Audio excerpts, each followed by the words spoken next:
You know you're breaking the law. We know you're breaking the law. We see it on video every single day. And so I'm going to read you the federal law and the state law, and you can have an idea of what you're going to be up against. 18 U.S. Code 242, titled Deprivation of Rights Under Color of Law, is a federal law that makes it a crime for someone acting under the authority of law to willfully deprive another person of their constitutional rights or privileges. This includes actions taken by the government officials like law enforcement officers that violate a person's federally protected rights. And yes, this applies to undocumented migrants. So when you're using force without offering due process, you're looking at criminal liability. When we see the videos, tackling people to the ground, pushing them to the ground, using tasers, tear gas. The Fourth Amendment protects individuals against excessive force. And if it is found that you are using excessive force, considering the situation, you will not be protected as a federal agent against civil liability nor criminal liability.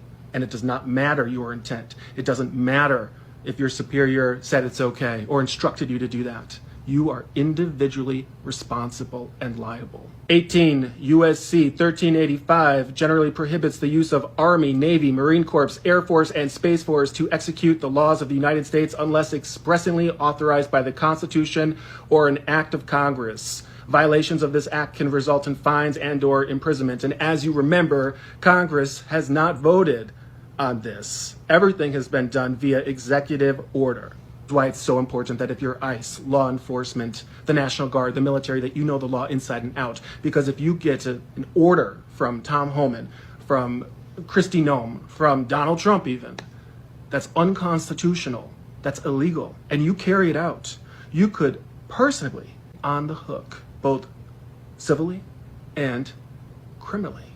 Don't believe me?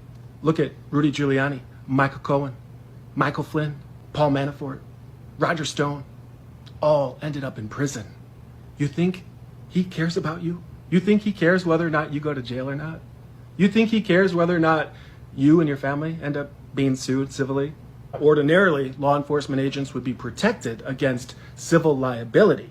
However, if your use of force is excessive and you're not going about the arrest through the proper protocol, such as stating your probable cause, such as self-identifying, and you are actively taking steps to hide it, such as covering your face with masks, wearing sunglasses, removing the license plates from your cars, driving unmarked cars, not stating your name, not answering questions which are reasonable, not even knowing the names of the individuals of which you are arresting, that is a clear violation of the Fourth Amendment, which applies to undocumented migrants, and you will not be protected as a federal agent against civil nor criminal suits. Some people might say, well, Trump's just going to pardon them anyways. Yeah, he probably will. But guess what? Each state has their own set of laws that are very similar to the federal laws that we just went over. I'm not going to go through every state, but they all have their own. And a president's pardon is not good against state charges. So, let's say in California, you have ICE agents that removed their license plates. They're covering their face. They're not self-identifying. That is a felony. That is a felony. Same in Illinois. Lots of states. And so, let's say an ICE agent, or many, tackle somebody to the ground and they get hurt due to excessive force. Or perhaps they did not go through the proper protocol for arresting you. They covered up their license plates, or they took them off, they covered their face, they didn't self-identify. Their family can sue you personally for everything. Your cars, your home, your bank account, your savings, your pension, and they can press criminal charges against you. This is strict liability per the states.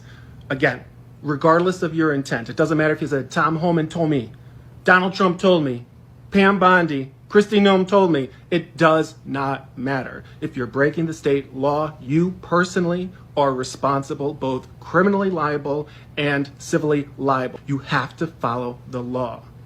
And we have plenty of video footage showing ICE agents violating the law on a daily basis, every hour. You're not self-identified. You're going up to random people and tackling them to the ground. You're using excessive force. You have 15, 20 ICE agents in military gear to arrest one person. There was one video I saw where the person was sick.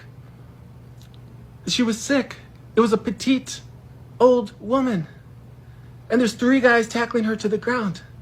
You are going to be held civilly liable. You are going to risk losing everything. My advice is you all need to get an attorney, because this is what's coming. The statute of limitations is 5 years. Donald Trump's term ends in 3.5 years. There's a very good chance a Democrat president will follow in 3.5 years, at which point, even if he pardons you, you are not off the hook for these state laws of which you are violating. He does not care whether you get charged criminally. And he certainly doesn't care if you are sued civilly. You should. You should.